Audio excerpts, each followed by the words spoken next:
Imagine this with me. You wake up tomorrow morning before the sun has fully broken the horizon and the world is still steeped in the cool gray of dawn. You step out of bed and there is a silence in the air that is different from any silence you have felt before. It is not the empty silence of loneliness, nor is it the heavy silence of despair. It is a living silence. It is a vibrating, pregnant silence that seems to hum with a secret knowledge. It is the kind of silence that speaks to your spirit and whispers that something is about to change. You feel it right there in the center of your chest, a deep, undeniable knowing that an old cycle of your life has finally died and a new one has begun. This feeling is not a fantasy. It is a biological and spiritual signal. It is the sensation of the tumblers in the cosmic lock finally clicking into place. We have all felt the heaviness of stagnation, where days bleed into one another with no progress, but this morning is different because the air itself feels like an invitation. It feels like the pause between the inhale and the exhale of God. It does not matter if you are listening to this message in the middle of a frantic workday, in the dead of a sleepless night, or in the center of a personal storm. The universe does not tell time by the clock on your wall or the calendar on your phone. The universe tells time by your disposition. It works with your energetic readiness. The moment you decide that the old story is finished is the moment the new story begins. Today, right now, exactly in this instant, there is a door standing open in the invisible realm. That door is an invitation to step out of the history that has defined you and into the destiny that is calling you. We are here to speak about a woman who understood this mechanism of reality long before it became fashionable to speak of manifestation. Her name was Florence Scovel Shinn. She was not just a teacher. She was an architect of the soul who understood the game of life before most people even realized they were players on a board. She did not see life as a battle to be fought with grit and struggle. She saw it as a game to be played with wisdom and law. She warned us that if we do not know the spiritual rules of this game, we will lose every single time, but if we master them, we can command the board. Florence Scovel Shinn taught that the invisible world is the blueprint for the visible world. She said that every word you speak is an order you are placing with the cosmic kitchen. Every thought you think is a seed you are planting in the garden of your future. Every mental image you entertain is the invisible architecture that builds the house you will live in tomorrow. Most people live their lives as victims of their own architecture, terrified of a building they built themselves with bricks of fear and mortar of doubt. But Florence offered a different way. She did not believe in the weak, pleading prayers of the beggar. She did not believe in asking an external deity to grant favors, as if luck were a finite resource. She believed in the decree. She believed in the command. She believed in the occupation of the inner throne. She taught that you are the king or the queen of your own world, and that your consciousness is the throne room from which you govern your reality. Everything in your experience is waiting for your voice. And when I say everything, I mean everything. The money you require, the opportunities you seek, the divine encounters you crave, the restoration of your health, the solutions to your impossible problems, and the path forward are all standing at attention. They are not hiding from you. They are waiting for a command from a sovereign ruler who knows who they are. Nothing is out of reach when you understand the language of the invisible. The problem is that most of us have forgotten this language. We have been trained by society, by our past failures, and by the collective fear of the world to speak the language of the victim. We speak of what we lack. We speak of what is wrong. We speak of what we are afraid might happen. This is why the silence of this morning is so important. It is the silence where you stop telling the old story so that the new decree can be heard. Now, I want you to breathe. Take a deep, conscious breath into your lungs. Inhale and feel the air entering your body as if the universe itself is filling you with new potential. Exhale and let go of the tension in your shoulders. I want you to be fully here because the question I am going to ask you now is simple, but it is profound enough to tear your reality in half and rebuild it. Here is the question. Have you commanded or have you reacted? Look at your life today.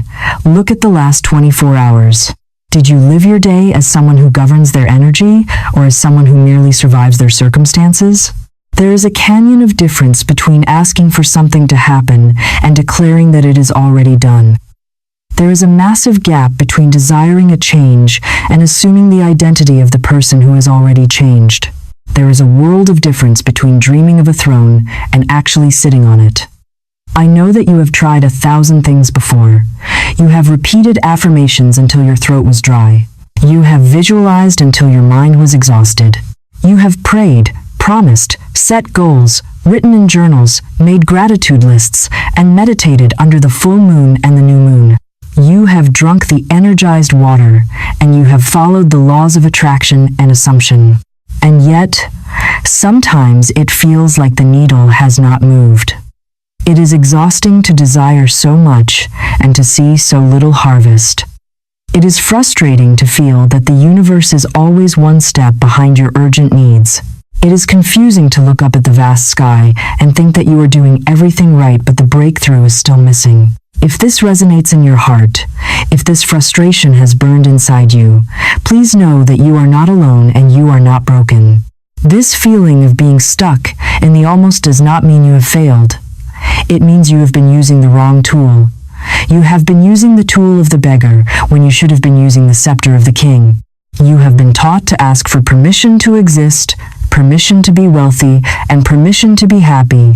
Florence Scovel Shinn said that your word is your wand, but a wand is useless in the hand of someone who is afraid to wave it. You do not receive what you desire. You receive what you assume to be true. You receive what you resonate with. This video is not just another motivational speech. This moment is a coronation. It is about remembering the throne. It is about remembering the power that has been buried under years of fear, indecision, urgency, worry, and pressure. It is about recovering the voice that can change destinies. The silence you felt at the beginning of this introduction is the silence of the waiting room before the coronation. The old you, the one who begs and reacts, is dying. The new you, the one who decrees and commands, is waking up. Before we enter the ritual that will change everything, I need you to be honest with yourself. Are you willing to let the past end right now? Not tomorrow, not next week, not when you feel stronger. Now, the invitation of the open door is only valid in the present moment. The past is a ghost, and the future is a fantasy. The only place where power exists is in the eternal now. If you are holding on to the story of your victimhood, you cannot sit on the throne. A king cannot be a victim. A queen cannot be a beggar. You must choose. This silence is waiting for your choice. The shift happens the moment you decide that you are no longer the person who asks, "Why is this happening to me?" And you become the person who says, "This is what is happening for me, and this is how I command it to be." The universe respects authority. It does not respect desperation. Desperation pushes things away. Authority pulls things in. The silence is the space where you drop the desperation and pick up the authority. We are about to embark on a journey through the chambers of your own consciousness. We are going to walk past the guards of doubt and fear. We are going to ignore the gestures of distraction. We are going to walk straight into the throne room of your mind. But you cannot enter that room with your head down. You must enter with your head up. You must enter knowing that you belong there. The shift is not something you force. It is something you realize. It is the realization that the power was never outside of you. It was never in the lottery ticket, the job offer, or the relationship. The power was always in your capacity to decree a thing and have it established unto you. So as we move forward, hold on to that feeling of the morning silence. Hold on to the feeling of the open door. The world is loud, but your spirit is quiet. The world is chaotic, but your command is clear. You are not here to fight with the shadows. You are here to turn on the light. Let us begin the process of taking your seat. I know that you are tired. I can feel the exhaustion in your spirit. even through the distance of time and space. It is a specific kind of fatigue that does not come from physical labor but from spiritual exertion without reward. You have done the work. You have tried 1,000 different methods to change your reality. You have pasted images on vision boards until you ran out of wall space. You have written affirmations in your journal until your hand cramped. You have prayed with tears in your eyes. You have made promises to God. You have followed the phases of the moon and charged your water with crystals. You have studied the law of attraction and the law of assumption. You have listened to the gurus and the motivators until you could recite their words by heart. And yet here you are standing in the same spot you stood in last year. Sometimes it feels like nothing changes. It feels like the universe is playing a cruel trick on you, always keeping the carrot just 1 inch from your mouth. You look up at the sky in frustration and ask why it is still missing, and why it still hurts, and why your ship has not come in when you have built the lighthouse exactly as you were told. If this burning frustration is familiar to you, I want you to know that you are not crazy and you are not broken.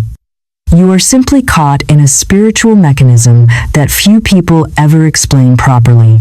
You are caught in the trap of almost, and you are praying the beggar's prayer.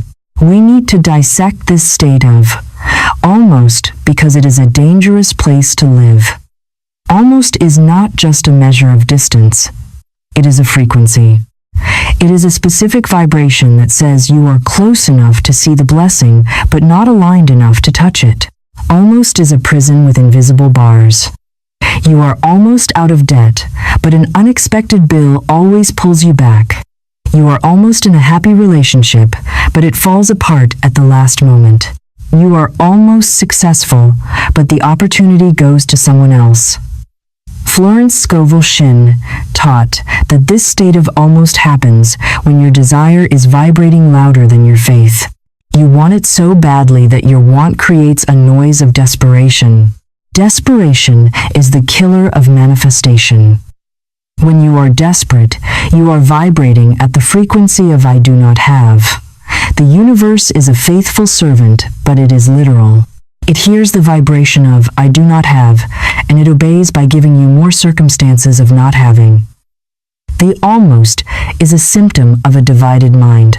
Part of you believes you can have it, but a deeper, more primal part of you believes you are unworthy or that it is too good to be true. This internal civil war creates the stagnation you see on the outside. This brings us to the root cause of the suffering, which is the beggar's prayer. Most of us were raised in a world that taught us to approach the divine like a peasant approaching a tyrant. We were taught to beg. We were taught to ask for permission to be happy. We were taught that if we plead hard enough and show enough suffering, God or the universe might take pity on us and throw us a coin.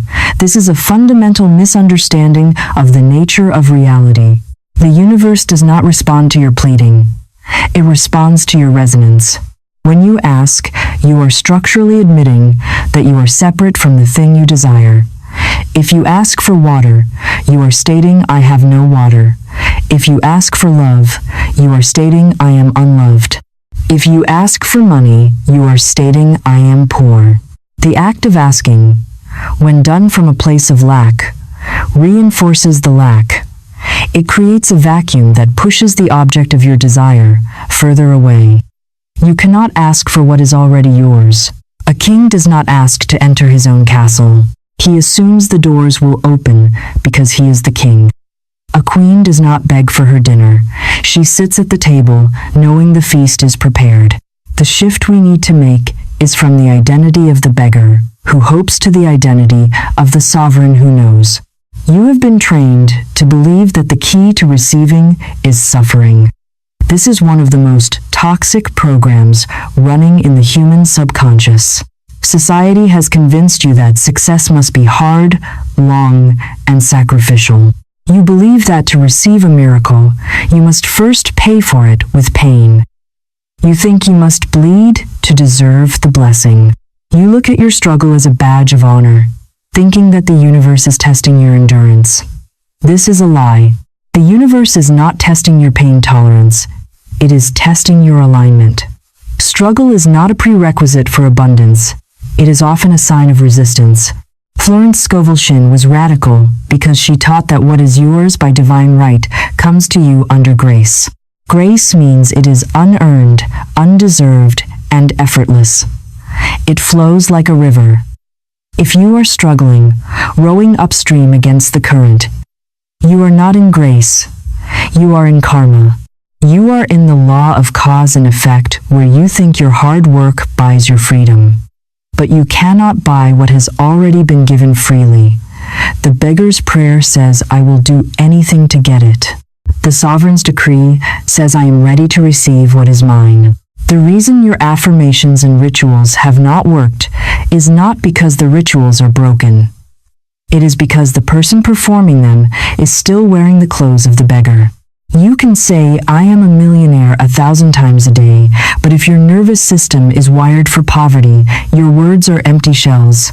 Florence Scovel Shinn said that your word is your wand, but a wand is useless in the hand of someone who is trembling with fear. You do not receive what you want. You receive who you are. The universe scans your energy field, not your vision board. If your energy field is screaming, I hope this works because I am terrified it won't, then that fear is the master command. The trap of almost is maintained by this fear. You are afraid to fully step into your power because you are afraid of your own greatness. You have been conditioned to play small. You have been conditioned to wait for permission. But no one is coming to give you permission. The only person who can authorize your abundance is you. We must also address the addiction to the process. Many people get stuck in the ritual itself because it feels like they are doing something. Writing in the journal feels productive. Meditating feels spiritual. But often, these become delay tactics. We use them to avoid the terrifying act of actually assuming the state of the wish fulfilled. We think that if we do the ritual perfectly, we will earn the prize. But the ritual is just a tool to focus the mind.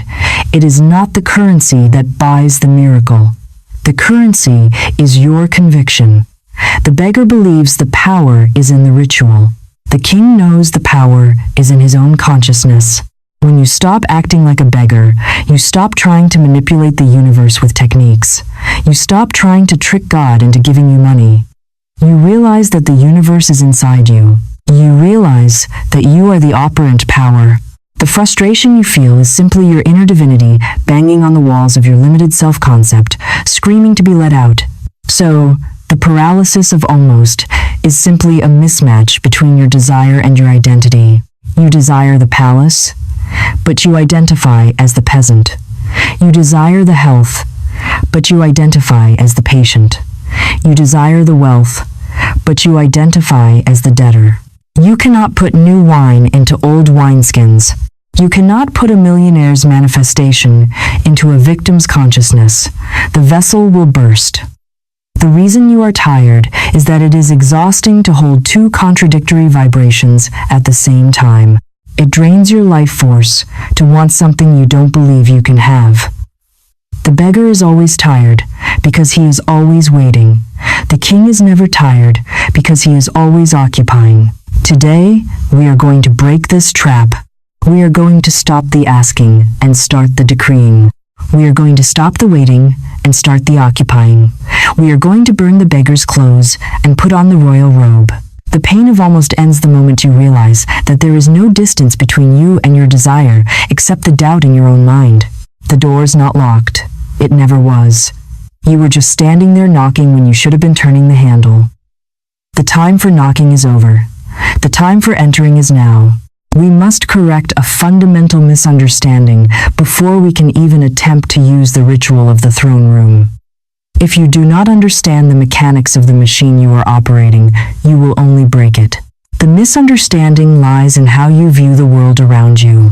You wake up every day and you look at your bank account, your relationships, your job, and your body, and you think that these things are happening to you. You think the external world is a solid, fixed reality that you must fight, manipulate, or endure. You believe that your circumstances are the cause and your feelings are the effect. You think, I feel sad because I have no money.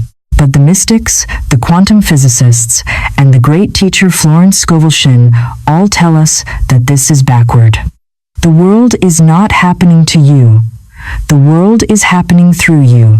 We must radically shift your perception of reality from a window to a mirror. Florence taught that the external world is nothing more than a giant, high-definition mirror. It is neutral. It has no opinion of you. It is not a judge punishing you for your sins, nor is it a benevolent grandfather rewarding you for your good behavior. It is a mechanical feedback system. It simply reflects your dominant vibration back to you as physical circumstances. If you stand in front of a bathroom mirror and you are wearing a red shirt, the mirror has no choice but to show you a red shirt. You cannot beg the mirror to show you a blue shirt. You cannot pray to the mirror to change the color. You cannot scream at the glass, break it, or scrub it to change the reflection. The only way to change the reflection is to change what you are wearing. Yet, this is exactly how most people live their lives. They scream at their bank accounts. They cry over their breakups. They fight with their bosses. They are fighting the reflection. They are trying to change the image in the glass without changing the object, casting the image. It is an exercise in futility that leads to exhaustion and despair. If your life currently looks like lack, struggle, and loneliness, it is not because you are unlucky. It is not because God has forgotten you. It is because you are wearing the garment of the victim. You are vibrating at the frequency of I need. And the universe, which is a faithful and precise mirror, reflects back a reality that says, yes, you need. If you wake up with anxiety about money, you are broadcasting a signal of scarcity. The mirror receives that signal and arranges your day to confirm it. You will get an unexpected bill. You will lose a client. You will find a leak in your roof. These events are not accidents. They are the physical solidification of your internal anxiety. Florence said, "We do not attract what we want. We attract what we are." This is the hardest pill to swallow because it demands total responsibility. You can no longer blame the economy, your parents, or your ex-partner. You are the projector. They are just the movie. So, the shift we are making today is not about manipulating the outside world. We are not here to teach you how to trick people or how to force outcomes. We are here to teach you how to shift your identity from the seeker to the possessor. This brings us to the concept of majesty. When I use the word majesty, I am not talking about earthly kings and queens who rule by force. I am talking about spiritual nobility. True majesty is the recognition of your divine lineage.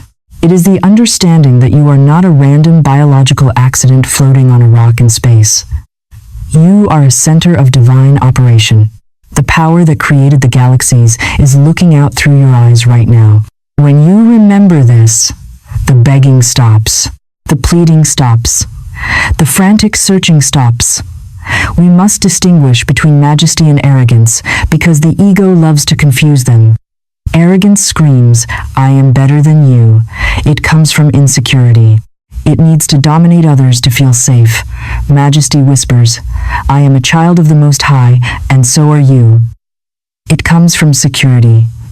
It separates no one. Arrogance builds walls. Majesty builds bridges. Arrogance seeks to take. Majesty seeks to circulate. When you walk in majesty, you do not need to prove anything to anyone. You do not need to chase love or money. You understand that you are the source of the experience, not the chaser of it. Do you think a king begs for his dinner? Does he wonder if there will be enough food? No. He sits at the table with absolute composure, knowing the feast is prepared. He expects it. His expectation is not a demand. It is a knowing. That knowing is the vibration that cleans the mirror. Imagine you are walking into a high-end store. The beggar walks in with his head down, afraid to touch anything, worried he will be kicked out. He emanates a vibration of, "I don't belong here." The security guard feels it. The salespeople feel it. The reality reflects it, and he is treated poorly. Now imagine a queen walks in. She wears no crown, just simple clothes. But she walks with her head high. She moves with ease. She is not intimidated by the price tags. She emanates a vibration of I belong everywhere. The environment shifts to accommodate her. Doors are held open. Smiles are offered. Why? Because the mirror of the world is reflecting her internal state of worthiness. You have been walking through the store of life like the beggar, apologizing for your existence, hoping for a discount. It is time to walk like the queen. But how do we practically polish this mirror? It begins by observing your reactions. Your reactions are the telltale signs of your identity. When a problem arises, who shows up? Does the victim show up, crying, "Why me?" Or does the monarch show up, asking, "What is the solution?" Every time you react with fear, you are dirtying the mirror. Every time you respond with faith, you are polishing it. Florence Scovel Shinn taught that the outer world will always conform to the internal word. If you say I am broke, the mirror cracks. If you say my supply is endless, the mirror shines. You must understand that your environment is fluid. It looks solid, but it is not. It is energy responding to command. The furniture of your life, your home, your car, your job, can be rearranged in an instant when the consciousness inhabiting the life changes. This concept of the mirror of majesty is frightening to the ego because the ego loves to be a victim. The ego loves to have something to complain about. It loves to bond with others over shared misery. Oh, the economy is so bad, one says. Yes, it's terrible, says the other. They are two beggars reinforcing each other's reflection of lack. To walk in majesty means you might have to walk alone for a while. You cannot afford to indulge in the luxury of complaining. A monarch does not complain about the weather. They adjust their sails. You must become a guardian of your own vibration. You must watch your thoughts like a hawk watches its prey. The moment a thought of I can't or it's too hard tries to enter your throne room, you must banish it. You do not fight it. You simply do not give it a seat at your table.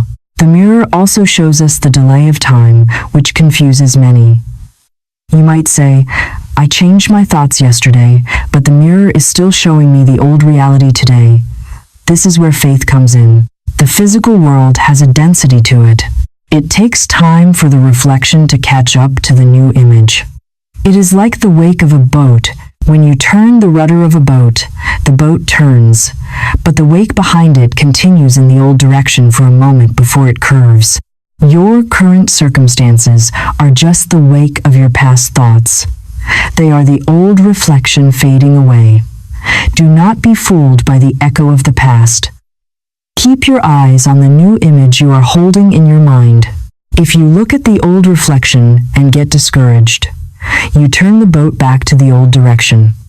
You must have the audacity to look at an empty bank account and see abundance. You must have the courage to look at a sickness and see health. This is what Florence called active faith. It is looking into the mirror of lack and laughing, knowing that it is just a temporary illusion that is about to shatter. When you finally embody this majesty, the world becomes a playground instead of a battlefield. You stop trying to force doors open. You realize that you are the key. You stop trying to manipulate people. You realize that everyone is just you pushed out, reflecting your own love or fear back to you. If you want more love, become love. If you want more money, become the feeling of abundance. The mirror has no choice. It is a law of physics. It is a law of spirit. It is the law of majesty. As you prepare to learn the ritual in the next chapter, remember this. You are not asking the mirror for a favor. You are standing before it, straightening your crown, and waiting for the reflection to bow. And it will bow. It must bow, for you are the operant power, the dreamer of the dream, the monarch of the morning. Stand tall. Your reflection is about to change forever. We have now arrived at the intellectual turning point of this entire transmission. because before I can hand you the key to the throne room, which is the ritual itself, we must fundamentally rewire the way you communicate with the creative intelligence of the universe. Most people believe that prayer or manifestation is a dialogue where you, the small and powerless human, plead with a large and distant deity to grant you a favor. This is the model of the beggar and the tyrant, and it is the primary reason why your prayers have gone unanswered and your manifestations have stalled.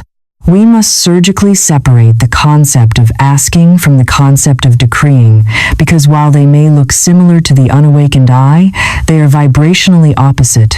Asking is an admission of lack, while decreeing is an acknowledgement of possession. This distinction is not merely semantic or a play on words, but rather a structural law of physics that governs how energy condenses into matter. When you understand this, you stop trying to convince the universe to give you things, and you start allowing the universe to flow through you. Let us examine the vibration of asking. When you ask for something, you are defining your reality by what is missing. If you ask for health, you are affirming that you are sick. If you ask for money, you are affirming that you are poor. If you ask for love, you are affirming that you are lonely. The universe is a non-judgmental, literal mechanism that responds to your dominant vibration. It does not hear the words you speak. It hears the feeling behind the words. When you say, "Please give me this," the underlying feeling is, "I do not have this." The universe receives the signal of, "I do not have," and dutifully reflects that reality back to you by keeping the object of your desire just out of reach. The act of asking creates a vacuum of separation between you and your desire. It places the good you seek in the future, and because the future never arrives, the manifestation never arrives. The beggar stays a beggar not because there is no supply, but because his posture of begging constantly pushes the supply away. He is using his own energy to build a wall between himself and the abundance that is trying to reach him. Now let us look at the vibration of decreeing. To decree is to issue a command based on established authority. When a king decrees a law, he does not wonder if it will happen. He does not hope his subjects will listen. He speaks it, and it is done because his authority is absolute. When you decree, you are operating from the premise that the thing you desire already exists in the spiritual realm and is yours by divine right. You are not trying to create something out of nothing. You are claiming what has already been created for you. A decree collapses the timeline. It pulls the desire from the someday of the future into the now of the present. When you say, "I am wealthy," you are not lying to yourself. You are stating a spiritual truth that overrides the temporary physical fact. The universe hears the vibration of "I have," and it rushes to mold physical matter to match that vibration. This is why Florence Scovel Shinn taught that man can only receive what he sees himself receiving. You cannot receive what you are asking for. You can only receive what you have already accepted as true. This shift from asking to decreeing requires a radical change in your theology and your psychology. You have been conditioned to believe that humility means making yourself small. You have been taught that it is arrogant to command. But true humility is not self-abasement. True humility is accepting your role as a co-creator. It is arrogant to think you are separate from the source. It is humility to accept that the power that created the galaxies is within you, waiting to be directed. When you decree, you are honoring that power. You are treating the universe with the respect it deserves, which is the respect of a partner, not a master. Imagine you go to a bank where you have millions of dollars deposited in your account. You do not walk up to the teller and beg for $10. You do not cry and plead and promise to be good if they give you some cash. You simply write a check. The check is a demand upon the resources that are already yours. A decree is a spiritual check. You are not taking from others. You are drawing upon your own infinite account. The supply is unlimited, but it can only be released by the signature of your faith. The resistance you feel to decreeing comes from the fear of disappointment. Your ego says, "What if I decree it and it doesn't happen? Then I will look foolish." This fear is the guard dog at the gate of the throne room. The ego wants to protect you from the pain of failure, so it advises you to stay in the safe zone of hoping. If you only hope, you can't be disappointed because you never really expected it to happen. But a decree burns the bridge of safety. It is an act of total vulnerability and total power. It says, "I am standing on this truth and I will not move." This level of conviction is magnetic. It generates a gravitational field that pulls circumstances, people, and resources into your orbit. The universe cannot resist a mind that is made up. When you stop wavering and start commanding, the chaotic energy of your life organizes itself into a coherent pattern of success. We must also understand that decreeing is not about shouting or forcing. It is not about straining your mental muscles. It is a quiet, cold, absolute certainty. It is the difference between a dog barking at a fence and a lion walking through the savannah. The dog makes noise because it is afraid. The lion is quiet because it is powerful. Your decree should be spoken with the calm assurance of someone who knows the law. If you turn on a light switch, you do not beg the electricity to come on. You do not strain or sweat.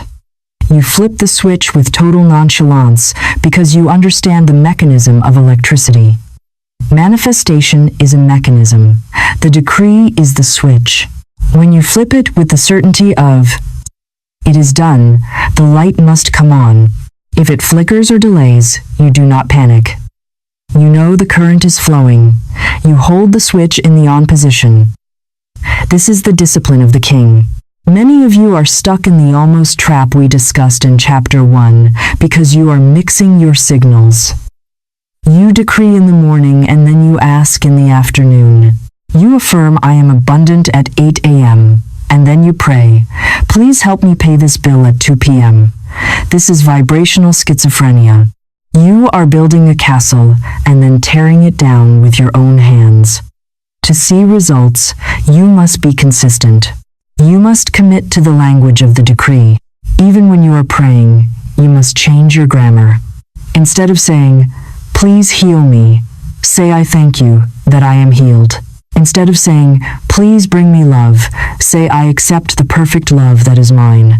Do you hear the difference? One is a plea, the other is a thanksgiving. Gratitude is the highest form of decree because we are only grateful for things we have already received. Therefore, feeling gratitude before the event occurs is the ultimate hack of the matrix. It tricks the universe into believing the event has happened, and the universe has no choice but to manifest it. This chapter is the foundation for the ritual you are about to learn. The 3-0 second ritual is a pure decree. It will not work if you bring your beggar's mindset into it. You must leave your desperation at the door. You must enter the 30 seconds with the attitude of, "I am taking what is mine." It is not stealing. It is inheritance. You are the heir to a kingdom that has been prepared for you since the foundation of the world. The gold, the health, the joy, it has your name on it. It is sitting in the cosmic warehouse, gathering dust, because you have been sending letters of request instead of shipping orders. Today, we stop writing letters to Santa Claus. Today, we start issuing shipping orders to the universe. You must feel the shift in your body right now. Sit up straighter. Feel the shift from "I hope" to "I have." Feel the shift from "maybe" to "certainly." This internal shift is the sound of the lock turning. As we prepare to move into the core practice, I want you to examine your vocabulary. Listen to how you speak to your friends, your family, and yourself. How many times a day do you affirm your limitations? "I can't afford it." "I'm so tired." "It's so hard." These are negative decrees. You are an expert at decreeing. You have just been using your power against yourself. You've been commanding your own destruction. Now, we are going to retrain that same power to build your empire. The power that sinks the ship is the same power that floats it. It just depends on how you set the sails. You are going to set the sails for victory. You are going to stop asking the wind to be kind, and you are going to command the wind to fill your sails. This is the way of the master. This is the way of Florence Scovel Shinn. And this is the only way to play the game of life and win. Get ready, for the throne room awaits. You have just learned the language of kings. You now understand why your past prayers felt empty and why the decree is the only key that fits the lock. We are moments away from entering the throne room, where I will hand you the specific 30-second ritual. But before we cross that threshold, I ask for a small sign of your readiness. If you are done with begging and ready to start commanding, press the like button now. It is a digital signal of your internal agreement. And if you have not yet joined our legion of conscious creators, hit subscribe and the notification bell. Do not let this wisdom slip away. Now, let us open the door and begin the core practice. We have now arrived at the Holy of Holies of this entire transmission. Everything we have discussed up to this point, the silencing of the beggar, the polishing of the mirror, the shift from asking to decreeing, was merely the preparation of the vessel. Now, we must pour the wine. We must execute the act. This chapter is not about theory, and it is not about philosophy. It is about the mechanics of miracles. I am going to hand you a specific 30-second protocol that acts as a skeleton key for your reality. You might wonder how 30 seconds can change a life that has been stuck for 30 years. The answer lies in the physics of intensity. A laser beam that is focused for 1 second can cut through steel that a diffused light bulb could not warm in 1,000 years.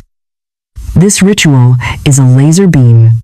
It compresses your spiritual authority into a single point of absolute focus. It works because it bypasses the doubtful, chattering conscious mind and speaks directly to the subconscious, the silent builder that runs the machinery of your life. The conscious mind might argue for hours, but the subconscious responds to a command given with authority in a fraction of a second. We are going to break this ritual down into 4 distinct phases: the stop, the assumption, the decree, and the seal. You must master each phase to ignite the whole. Phase 1 is the stop. This sounds simple, but in our modern world, it is a radical act of rebellion.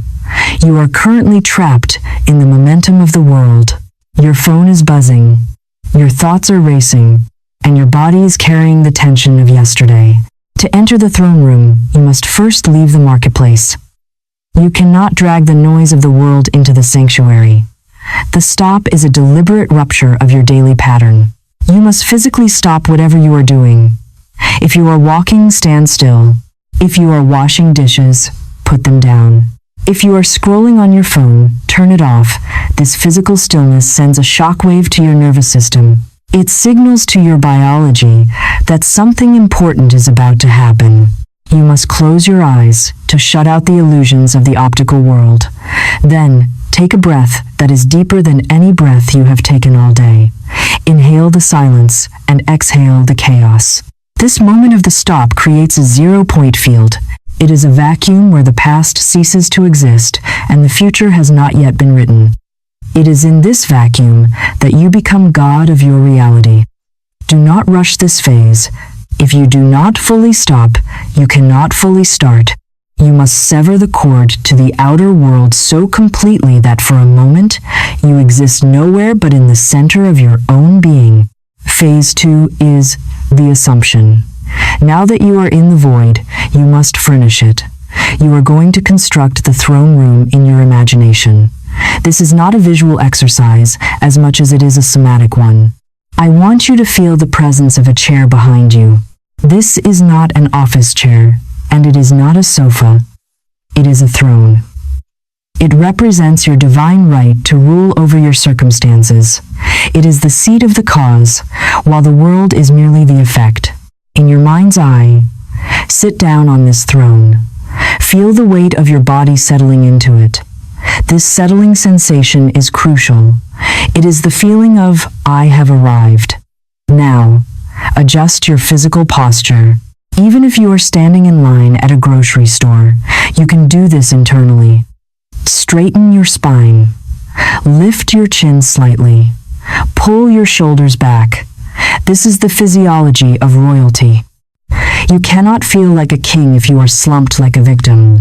When you assume the posture of the throne, you are telling your subconscious mind that you are now in charge. You are moving from the passenger seat to the driver's seat. Feel the solidity of the throne beneath you. It is unshakable. It is ancient. It is yours. You are not visiting this room. You live here. This mental action shifts your vibration from seeking safety to providing command. You are now the anchor in the storm. Phase 3 is the decree. Now that you are seated, you must speak. But you are not speaking to a person. You are speaking to the quantum field. You are issuing a writ of execution to the universe. We will use a specific sequence of words that covers the 3 stages of manifestation: non-resistance, acceptance, and faith. You will say these words either aloud or with a thunderous voice in your mind. The first phrase is, I allow. When you say I allow, you are dropping the resistance we talked about. You are opening the floodgates. You are telling the universe that you are no longer fighting your good. The second phrase is, I receive. This is an act of taking. You are mentally grasping the abundance that is floating around you. You are pulling it into your sphere. The third phrase is, I trust. This seals the timeline. It tells the universe you are not worried about the how. Now, follow those 3 keys with the master decree. Let these words vibrate in your chest. What is mine by divine right is released and reaches me now, under grace, in a perfect way. I am not waiting for it. I am occupying it. The door is open. The battle is over. It is done. Analyze what you are saying here. What is mine by divine right acknowledges that the wealth or health was assigned to you before you were born. Released and reaches me now collapses the time delay. Under grace ensures it comes without struggle or harm to others. I am occupying it moves you from desire to possession. And it is done as the final stamp of the king. You must not say these words like a poem. You must say them like a verdict. Imagine a judge slamming a gavel. That is the energy you need. It is cold, hard, absolute certainty. There is no question mark at the end of this sentence. There is only a period. Phase 4 is the seal. This is the most misunderstood and yet the most critical part of the ritual. After you speak the words, you must not immediately jump back into the anxiety of your day. If you do, you undo the work. You must linger in the afterglow of the decree for a few seconds. This phase is about generating a specific emotion. That emotion is not excitement. Excitement is the vibration of, I hope this happens. The emotion you want is relief. It is the deep exhale of the soul. It is the feeling you get when you find your lost keys, or when you see the money land in your bank account, or when the doctor says it was a false alarm. That washing over of relief is the chemical signature of manifestation. It signals to the body that the event is already in the past. For 5 to 10 seconds, just feel that relief. Feel the tension draining out of your neck. Feel the smile spreading across your face. Not a fake smile, but the smile of a secret keeper. You know something the world doesn't know yet. You know the check is in the mail. You know the lover is on the way. You know the healing is complete. This feeling of Sabbath, as the mystics called it, is the seal. It locks the decree into the subconscious mind. Once the seal is set, you open your eyes. You step out of the throne room and back into the world. But you are not the same person who went in. You have been initiated. The world may look the same for a few hours or a few days, but it is a hollow shell that is about to crack. You have changed the blueprint, and the structure must follow. You might ask, How often should I do this? You do it whenever the beggar tries to stand up, whenever fear grips your throat, whenever you look at a bill and feel panic, whenever you feel small. Stop, sit, decree, seal. It takes 30 seconds. You can do it in the bathroom, in the car, or at your desk. It is your portable sanctuary. But do not do it obsessively out of fear that it didn't work the first time. That is digging up the seed. Do it to remind yourself of who you are. Do it to recenter your crown. This ritual is the core practice because it demands that you live in the present tense. It forces you to stop outsourcing your power. When you sit on that internal throne, you are aligning with the aspect of God that dwells within you. You are accepting the invitation of the open door we spoke of at the beginning. The silence of the morning is the blank canvas, and this ritual is the brushstroke of the master. Do not underestimate the power of these 30 seconds. They are more powerful than 30 years of struggle. They are the pivot point upon which your destiny turns. Do not just listen to this explanation and nod your head. You must do it. Knowledge without application is just entertainment. Transformation requires participation. So, I challenge you. The next time you feel the weight of the world, do not complain. Do not call a friend to vent. Do not cry into your pillow. Go to the throne room, take your seat, issue your command, and watch the universe scramble to obey you. Now, we arrive at the most dangerous part of the journey. I call it dangerous because this is where 90% of people fail. They perform the ritual perfectly, they feel the shift in the throne room, they cry tears of relief, and then they open their eyes and walk back into a world that has not yet changed. They look at their phone and see the same bank balance. They look at the empty side of the bed. They walk into the office and face the same stress. And in that moment of contact with the old reality, the doubt rushes back in like a flood and drowns the seed they just planted. This chapter is your survival guide for the time between the decree and the delivery. It is about the art of maintaining your spiritual posture when the physical world is contradicting you. You must understand that the moment you leave the throne room, the old world will try to pull you back into the script of the victim. It will try to seduce you into reacting. It will try to make you angry, afraid, or impatient. This is not because the universe is testing you, it is simply the momentum of your past creations playing themselves out. You are like a captain who has just turned the wheel of a massive ship. The rudder has moved, and the new course is set, but the ship is heavy, and it takes time for the momentum to shift. The wake behind you is still churning in the old direction. You must not look at the wake and despair. You must look at the compass.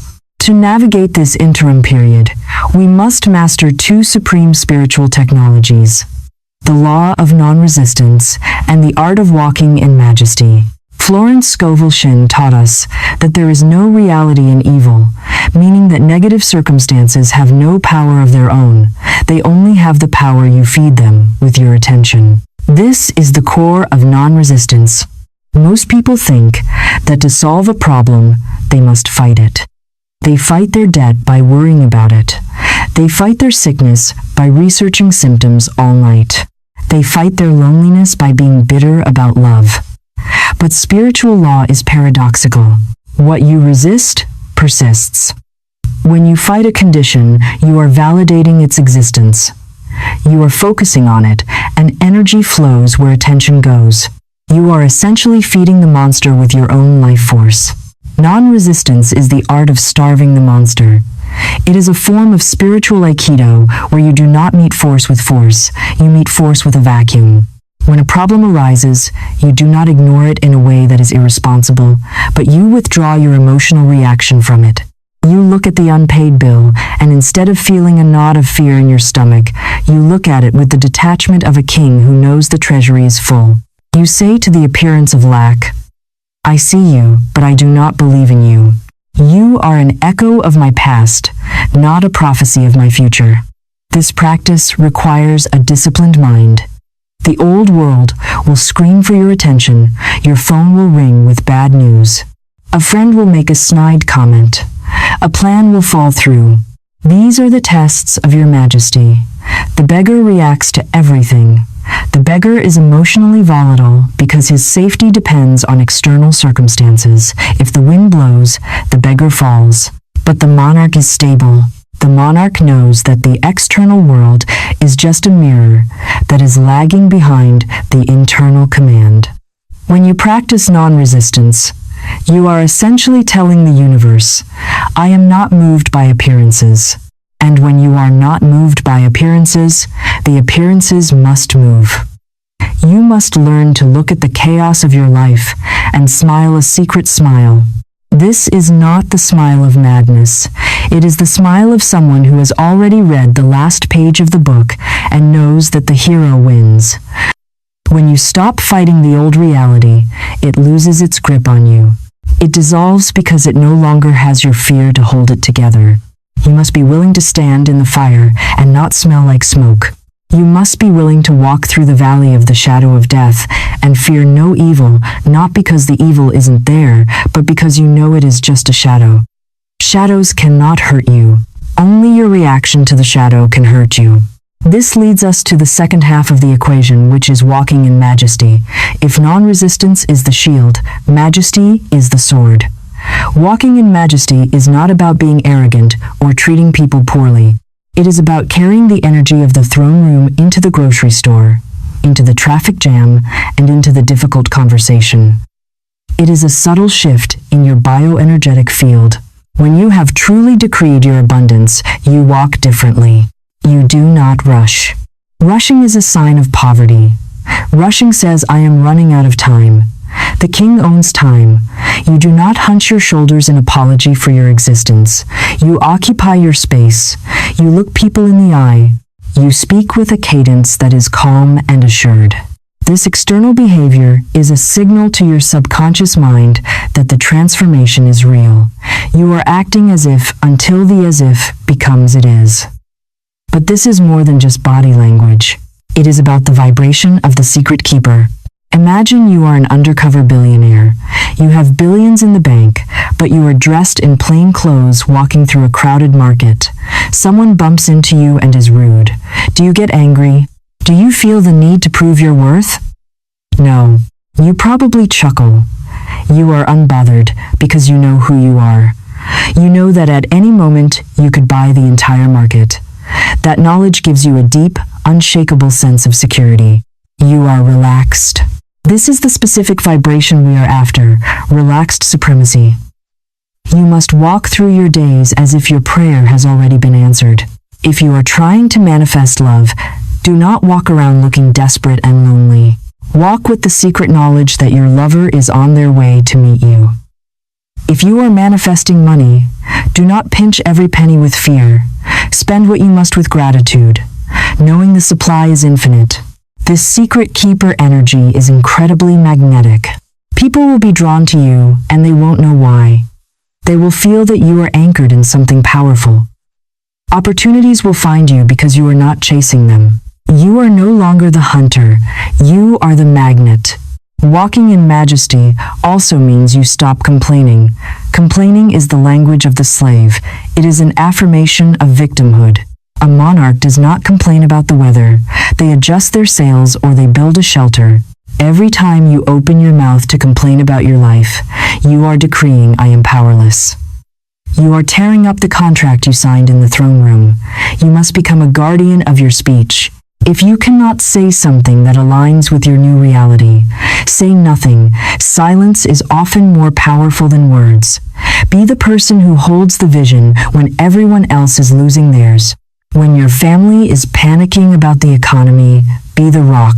Your stability is your greatest contribution to them. By staying in your majesty, you create a vortex of peace that lifts everyone around you. You are not just doing this for yourself, you are doing it to become a lighthouse for others. You must also understand the concept of the bridge of incidents. When you issue a decree, the universe reconfigures itself to deliver your desire. But the path to the desire might not look like what you expect. Sometimes, things fall apart so they can fall together. You might lose your job, not because you failed, but because that job was too small for the wealth you just commanded. You might lose a relationship, not because you are unlovable, but because that partner could not vibrate at your new level. If you react with fear and resistance to these changes, you stop the process. You must trust the bridge. You must walk in majesty, even when the bridge feels shaky. You must say, I do not know how this fits into the plan, but I know the end is sure. This trust is the ultimate form of non-resistance. It is knowing that the universe is intelligent, and it is orchestrating a sequence of events that will lead you directly to your throne. The most difficult part of walking in majesty is consistency. You cannot be a king for 5 minutes and a beggar for the rest of the day. You cannot police your thoughts for an hour and then spiral into anxiety for the evening. It requires vigilance. It requires you to catch yourself every time you slip.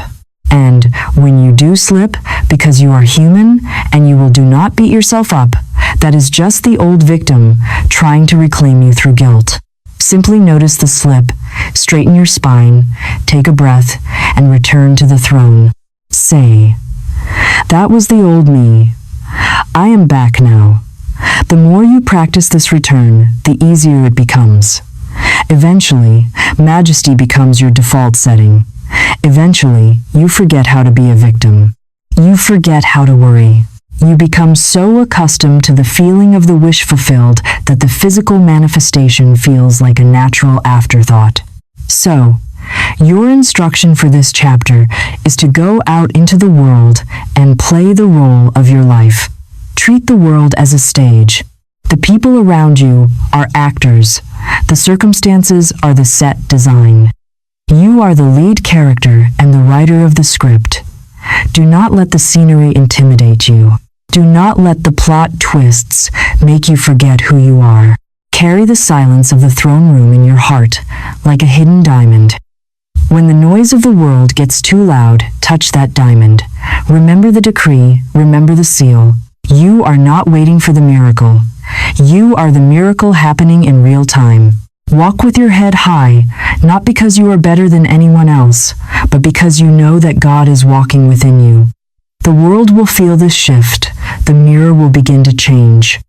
It has no choice. The reflection must bow to the original. You are the original. Walk like it. We have now reached the summit of this mountain together. We have traveled from the valley of the beggar, where the fog of lack obscured your vision, and we have ascended to the peak of the throne room, where the air is clear and the view is infinite. It is vital that you pause here in these final moments to recognize that the person listening to my voice right now is not the same person who clicked on this video 30 minutes ago. Something has shifted in your biochemistry. Something has unlocked in your spirit. The old version of you was a victim of circumstances who hoped that luck would save them. That version has dissolved into the mist. It has been replaced by a student of the law and a master of the decree. You now possess the keys that the masses do not have. You understand that the external world is a mirror and not a master. You understand that the silence of the morning is not emptiness, but an invitation. You understand that the ritual of the throne room is not a superstition, but a psychological mechanism for bending reality. You are standing at the threshold of a new life, but you must be the one to turn the handle. You have forgotten who you are for too long. The struggle you have endured was not a mistake. The nights of worry where you stared at the ceiling wondering how you would survive were not punishments from a cruel deity. The heartbreaks and the financial collapses were not evidence of your failure. They were the emptying out process. You cannot fill a cup that is already full of stale water. The universe had to empty you of your pride, your ego, and your reliance on the material world so that it could fill you with the unshakable power of the spirit. You had to reach the end of your human rope so that you would finally grab onto the divine cable. So do not look back at your past with regret. Do not look at the years of stagnation with anger. Bless the past because it brought you to this video. Bless the struggle because it carved out the capacity in your soul to hold the abundance that is coming. You are not starting from zero. You are starting from experience. You are starting from the ashes of the phoenix, and the only place to go from here is up. The door is open. The silence you felt this morning was not the silence of the grave. It was the hush of the audience before the curtain rises on your greatest act. The spotlight is waiting for you. The script is blank, and the pen is in your hand. Florence Scovel Shinn's voice echoes through time to tell you one absolute truth, which is that the game of life is a game of boomerangs. Our thoughts, deeds, and words return to us sooner or later with astounding accuracy. Up until now, you have been throwing boomerangs of fear. You have been throwing boomerangs of lack, and they have hit you in the head every single time. Today we stop that game. Today we pick up the heavy, golden boomerang of power. We pick up the boomerang of faith. We are going to throw it with all the strength of our new conviction, and we know that it must return to us laden with the harvest of 1,000 blessings. The law is impersonal. It does not care who you were yesterday. It only cares about who you are decreeing yourself to be right now. Now we must seal this work. A ritual is only as good as its closure. If you leave the circle open, the energy dissipates. We must ground this electricity into the physical earth. I want you to feel the gravity of this moment. This is not just a YouTube video. This is a covenant. It is a contract between you and your higher self. To sign this contract, you must take a physical action. You cannot just think it. You must manifest it. Therefore, I am asking you to perform 2 acts of alignment right now. First, I ask you to look at the subscribe button below. Do not see it as a metric for a channel. See it as a door to a community. By clicking it, you are joining a legion of conscious creators who have decided to leave the path of the victim. You are surrounding yourself with the vibration of truth. Iron sharpens iron. If you want to be a king, you must walk in the company of kings. Second, and this is the most critical part of the seal, I want you to go to the comments section. Do not be a passive observer. The kingdom of heaven suffers violence, and the violent take it by force. You must take your good by the force of your decree. I want you to write these specific words. I assume my place. I am ready to receive. Why must you write it? Because writing is a psycho-neurological act. When you take the invisible thought from your mind and type it out with your fingers, you are bringing it into the physical world. You are grounding the lightning. It is the first step of materialization. When you see your name next to that declaration, you are making a public stand. You are telling the universe that you are not hiding in the shadows anymore. You are stepping into the light to claim your inheritance. Do not underestimate the power of this simple act. It is the signature on your spiritual check. As we close this transmission, I want you to carry this truth with you like a hidden sword. The world out there is loud. It is full of people who are asleep. They will try to tell you that you are crazy. They will try to tell you to be realistic. They will try to pull you back into the comfort of their misery. Do not listen to them. You have seen the truth. You have sat in the throne room. You know that reality is soft clay in the hands of the potter, and you are the potter. When the doubts come, and they will come, touch the center of your chest and remember the feeling of the seal. Remember the relief. Remember that the work is already done in the mind of God. You do not need to struggle. You do not need to fight. You only need to stand. Stand in your majesty. Stand in your non-resistance. Stand in the certainty that what is yours will never miss you. Florence taught us that there is a place that you are to fill, and no one else can fill, something you are to do which no one else can do. That place is the throne of your own life. It has been empty for too long, while you sat on the floor begging for crumbs. Today, the beggar dies. Today, the monarch is born. Look at your life with new eyes. Look at your problems as temporary inconveniences that are melting away. Look at your desires as inevitable appointments. Go forth with your head high. Go forth with a quiet smile. Go forth and rule your world with the scepter of the word. The universe is your kingdom, and it is waiting for your command. It is done, it is finished, and so it is.